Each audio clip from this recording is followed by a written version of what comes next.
জীবন নিয়ে আমরা যতই পরিকল্পনা করি না কেন, ভাগ্যে যেটা লেখা থাকে সেটাই ঘটে। শুধু চাইলেই কি আর হয়, কিছু জিনিস কপালেও থাকতে হয়। জীবনে যদি সত্যিই মন থেকে কাউকে ভালোবাসো, তাহলে তাকে হারিয়ে যেতে দিও না। কারণ চোখের জল হয়তো মুছতে পারবে, কিন্তু হৃদয়ের কান্নার জল কখনোই মুছতে পারবে না। সত্যিকার অর্থে যে ভালোবাসে, সে হাজারটা ভুলের মাঝেও একটি কারণ খুঁজে বের করে, শুধুমাত্র সম্পর্কটা টিকিয়ে রাখার জন্য।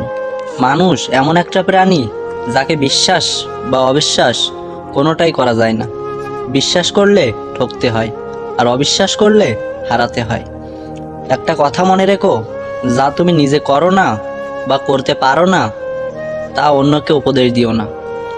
তুমি হয়তো কারো সৌন্দর্য দেখে তাকে ভালোবেসে ফেলতে পারো, কিন্তু একটা কথা মনে রেখো, প্রকৃতপক্ষে তুমি তার চরিত্র নিয়ে বেঁচে থাকবে, সৌন্দর্য নিয়ে নয়।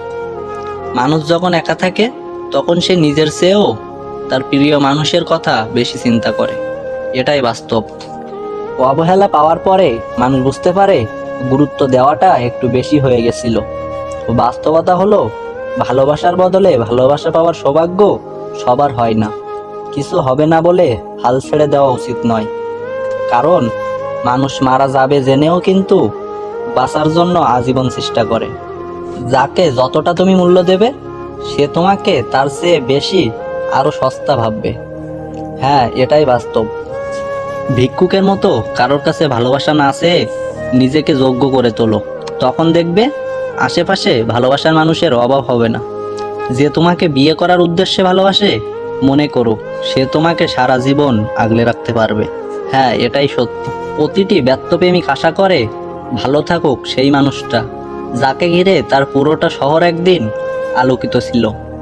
চরিত্রবান ব্যক্তির কাছে তার স্ত্রীও দুনিয়ার সব থেকে সুন্দরী নারী। অবহেলা এবং কষ্ট দুটোই মানুষকে পাথর করে ফেলে।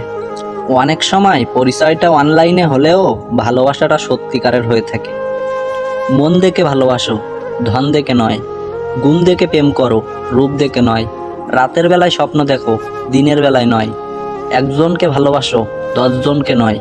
আমি রাগ করি না, কারণ আমি জানি আমার রাগের মূল্য কারোর কাছে নেই। অন্য কারোর হাতে তোমার সুখের দায়িত্ব দিও না। সে হারিয়ে গেলে তোমার সুখ কেউ খুঁজে পাবে না। সবাই দেখে, বলে আমি ভালো আছি, শুধুমাত্র আমি জানি আমি কতটা কষ্টে আছি।